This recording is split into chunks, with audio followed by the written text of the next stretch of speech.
involved in ritual sacrifice or things along those lines, like and eating and wild.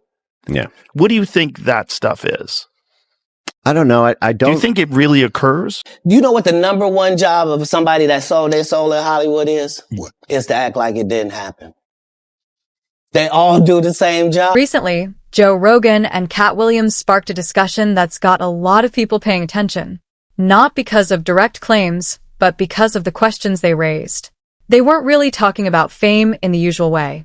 Instead, they hinted at how the entertainment world might work behind the scenes, something fans don't usually get to see.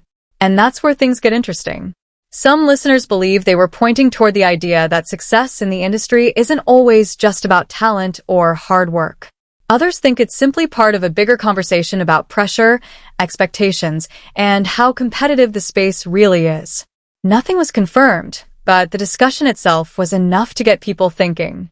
Because when you hear stories about major opportunities, big contracts, and life-changing decisions, it naturally raises questions. What actually goes on behind closed doors? What kind of choices do people have to make in high-level environments? According to past interviews, Katt Williams has spoken about turning down major deals because they didn't align with his personal values. He never framed it as something extreme, just decisions that didn't feel right for him. And that's a key point. In any industry, especially entertainment, not every opportunity is the right one. Some people take certain paths, others walk away. From the outside, it can make different career journeys look very different. So the real question isn't about proving anything. It's about perspective. Are these just personal experiences being shared? Or is it simply a reminder that success can come with complicated choices? Either way, the conversation itself is what's getting people hooked. Because that's all you know me for, is that I'm quite likely to tell the whole truth and nothing but the truth, so help me God. Now, I've had to turn down $50 million 4 times. 4 times. Just to protect my integrity and that virgin I was telling you about. Right. Because P. Diddy be wanting the body. And you gotta tell him no. You got to tell. A lot of people online began pointing to specific moments and interviews, trying to connect different ideas together. Again, nothing confirmed, just discussions that picked up momentum. One name that often comes up in these conversations is NLE Choppa. He's known for talking about balance, personal growth, and spirituality. But at one point, a statement he made caught people off guard. He mentioned going through what he described as a humbling experience during his journey. Now, interpretations of that moment vary a lot. Some fans took it literally and started building theories around it. Others believe he was simply talking about personal challenges, the kind that come with fame, pressure, and rapid success. And that's where the internet does what it does best. It starts connecting dots. But the reality is, without clear context, these moments can mean very different things depending on who's listening. Still, it adds another layer to the ongoing conversation, not as proof of anything, but as something that keeps people curious. I've passed my humiliation ritual with all honors, with flying colors. But the only difference between my humiliation ritual and a lot of others is I was walking with God the whole time, being deeply rooted in prayer, deeply in search of answers, and deeply rooted and grounded in the palms of his hands through the process of this whole humiliation. A lot of people initially didn't think much of it, but then the conversation took a different turn. When clips like this start circulating, interpretations can change quickly. Some listeners began asking deeper questions, not as facts, but as perspectives. For example, ideas like public image shaping or artist rebranding started coming up more often. And that's where discussions really picked up. Because in the entertainment world, moments that look simple on the surface can sometimes be part of a bigger creative direction or just personal expression. It all depends on how you see it. Now shifting to another artist that often gets mentioned in these conversations, Lil Nas X. From his visuals to his music rollouts, he's known for pushing boundaries and creating bold, attention-grabbing concepts. A perfect example is the Montero Call Me By Your Name video, which sparked huge reactions online. Some people saw it as pure artistic expression and storytelling. Others felt it was designed to provoke and challenge audiences. Even his limited edition shoe release created major headlines and debate across social media. But again, there's no single interpretation. In today's industry, standing out often means doing something unexpected. And sometimes, the more controversial or unique the concept, the more attention it gets. As for the rest, a lot of what people say online is speculation. Artists evolve, experiment, and go through different phases, especially under constant public attention. So the real takeaway here isn't jumping to conclusions, it's understanding how differently people interpret the same moment. And that's exactly why these conversations keep going. Nah. Hey, don't be late to the party tonight. Where at? You know where it's at. Nah, go ahead, babe. Nah. Go ahead, babe. And when I smile, this is me doing a full smile right now, by the way. It's like, what the, bro, I can't even laugh right, bro. What the, oh my God. So. As soon as these clips started spreading, opinions came in fast. Some critics went as far as making extreme claims. Others pushed back, saying people were reading too much into things. And that's where the bigger question comes in. Are we watching pure performance and artistic storytelling, or are fans just trying to find deeper meaning where there might not be any? That's the angle a lot of listeners say Joe Rogan often explores, not making direct claims, but questioning how influence and decision-making works in high-level industries. Because in reality, most systems don't operate in obvious ways. It's usually about choices, opportunities, and agreements that happen behind the scenes, something that exists in many professional fields, not just entertainment. Now, bringing another name into the conversation, Trippie Redd. Over time, fans noticed shifts in his visual style, music themes, and overall aesthetic. Some of his content leaned into darker or more abstract imagery, which is actually pretty common in modern music visuals. He even tried to explain parts of his creative direction in interviews, but as always, the internet had mixed reactions. Some people saw it as artistic evolution. Others felt it was a drastic change. And that contrast is what keeps the discussion going. Then there's Juice WRLD, a name that always brings a different kind of reaction. In past live sessions, he made statements that fans later debated heavily. At times he spoke in a way that sounded serious, and other times he clarified or walked things back. But when you combine that with emotional lyrics and his overall style, it led to a lot of interpretations online. Still, it's important to remember, artists often speak creatively, emotionally, or even metaphorically, especially during live moments. So again, what we're seeing here isn't proof of anything. It's a mix of artistic expression, public perception, and how quickly narratives can form on the internet. Alright, y'all. I'm finna sell my soul. I'm gonna hit y'all when I'm through. I'm gonna be rich as hell. And this is where things start to feel a little deeper for some viewers. When fans look back at moments in music, they sometimes connect lyrics with real-life events. For example, in Legends, Juice WRLD mentioned not making it past a certain age, something that later hit people emotionally. Now, to be clear, that doesn't prove anything. Artists often speak in expressive or emotional ways. But moments like that can still leave a strong impression on listeners. And that's why these discussions continue. Next, people often bring up YNW Melly. His music style, visuals, and overall image leaned into a darker, more intense tone, which is actually a common creative direction in certain genres. But after real-life events surrounding him, public perception shifted quickly. So again, what some people call a pattern, others see as coincidence or simply artistic style mixed with real-world situations. And that difference in interpretation is what keeps the conversation alive.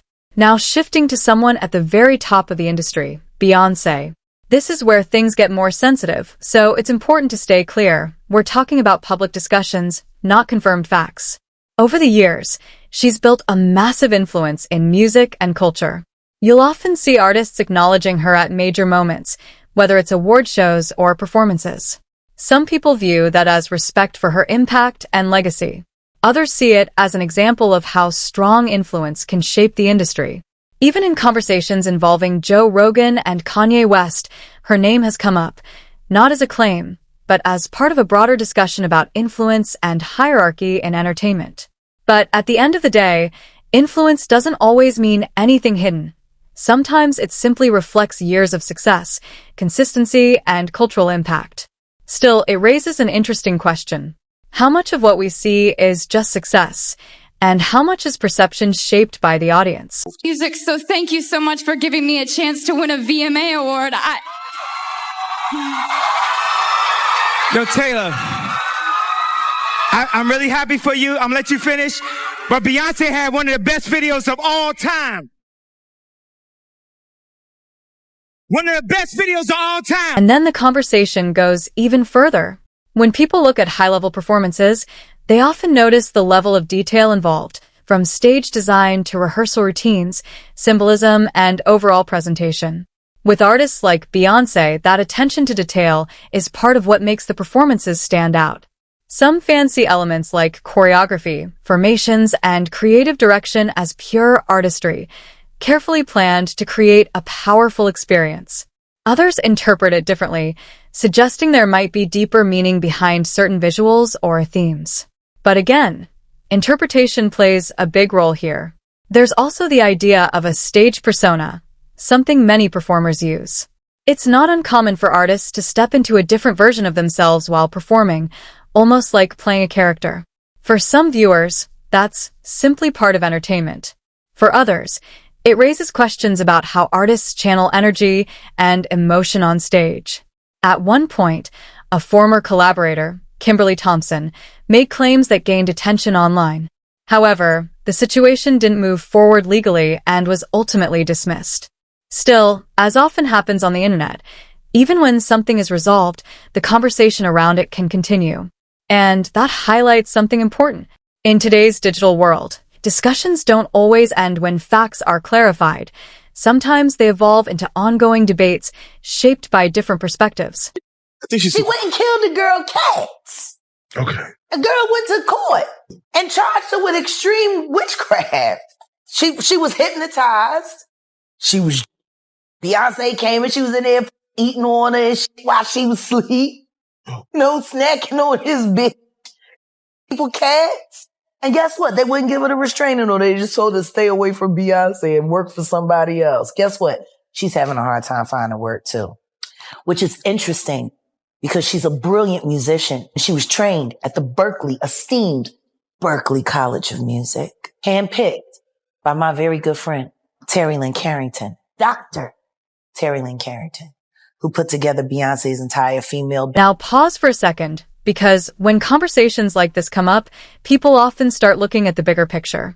When you talk about long-term influence in the industry, names like Jay-Z naturally enter the discussion, especially alongside Beyoncé. Together, they're often seen as one of the most powerful couples in entertainment. Their impact spans music, business, and culture, which is why they're frequently mentioned when people talk about influence and access at the highest level. Some discussions online frame this as power networks, not in a literal or hidden sense, but in terms of connections, experience, and long-standing presence in the industry. And that's an important distinction, because influence at that level usually comes from years of success, relationships, and strategic decisions, something that exists in many industries, not just music. You'll also hear voices like Kanye West speaking about the pressures that come with fame. He's talked openly about how success can involve difficult trade-offs, like time, privacy, and personal well-being. But again, those are personal perspectives, not confirmed systems. So when people hear all these viewpoints together, it can sound like a bigger story, when in reality, it may just be different experiences being shared from inside a very competitive world. Sean Carter is responsible for enacting Hype Williams to put Aaliyah on a faulty plane, to move her out the way as punishment for rejecting him, and so he could level up Beyonce, who was struggling. She was our age, and it's just scary because that could have been any one of us. And she was an angel, and I know that now she's with... Over time, public perception around certain celebrities often shifts. Some people describe figures like Kanye West as misunderstood or spiraling, while others see him as someone expressing unfiltered thoughts under intense public pressure. But when older interviews and clips resurface, audiences sometimes start reinterpreting things through a new lens, even if the original context hasn't changed. In broader discussions about the entertainment world, Joe Rogan has often spoken about how narratives form online. He's pointed out that when the same names appear across different conversations over time, people tend to connect them, sometimes as patterns, sometimes as coincidence. And that's where interpretation becomes powerful. Now, another name that often comes up in conversations about creativity and spirituality is Erykah Badu. She's known for embracing a very spiritual and artistic identity, often discussing energy, transformation, and self-expression in her work. For her fans, that's simply part of her artistic brand and personality. However, online discussions sometimes expand those ideas into broader theories about influence and artistic circles. But again, that's where perspective matters. Because what one group sees as symbolism or deeper meaning, another group sees as pure artistic expression and individuality. So when you put all these conversations together, it can feel like a network to some people, but it can also just be different artists, different styles, and different creative philosophies existing in the same industry. And that's what keeps these discussions going. I'm not clairvoyant like that. I don't see things, but I definitely feel. Really? Yeah. I feel like we can visibly see your third eye. Mine? Yeah. You might can see it, but I don't visibly. And that's the main point some commentators keep repeating. Don't focus on isolated moments. Look at the bigger conversation around how narratives form online. In that same discussion space, Joe Rogan often encourages people to analyze ideas carefully, instead of jumping to conclusions based on clips or viral quotes. Meanwhile, comedians like Katt Williams have shared personal experiences about the entertainment industry, mostly focusing on pressure, decision-making, and the realities of working in a highly competitive environment. But it's important to separate personal stories, public perception, and internet interpretation. When people look at rising stars like NLE Choppa, Lil Nas X, Trippie Redd, YNW Melly, Beyonce, Jay-Z, Erykah Badu, and even Kanye West, they often see very different careers, styles, and artistic choices. Some rise quickly, some evolve slowly, and some change direction over time, which is common in any creative industry. The internet, however, tends to connect these differences into patterns and narratives, especially when clips, lyrics, or visuals are taken out of full context. So the real question isn't about proving hidden systems.